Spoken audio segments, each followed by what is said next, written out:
চুপ কর হতচ্ছাড়া, তুই বাংলাদেশটাকে আমার কাছে বেচতে পারিস নি, তুই ব্যর্থ। ভুল হবে না মোদিজি, এবার আমার আর ওই চেয়ারটায় আমাকে আরেকবার বসার সুযোগ দাও। বাংলার তামাল ছেলেরা রুখে দিল ভাই, না হলে আর কিছুদিন পর তোমার কাছে বেচে দিতাম। ঠিক আছে, তোমাকে ওই চেয়ারটায় আরো একবার বসাবো, এখন এসো আমার সাথে।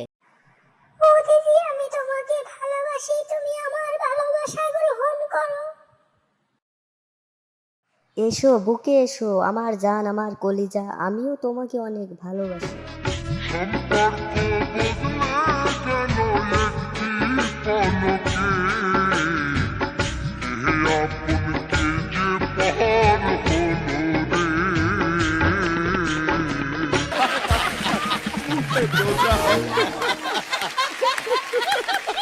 স্যার, ডক্টর ইউনূসের সাথে কথা বলে বাংলাদেশের সাথে সম্পর্ক ঠিক করুন। আমাদের ইন্ডিয়া ডক্টর ইউনূসের সাথে সম্পর্ক করতে চায়, শেখ হাসিনার সাথে নয়। ঠিক আছে, তাহলে বন্ধুত্বের প্রমাণ দিন।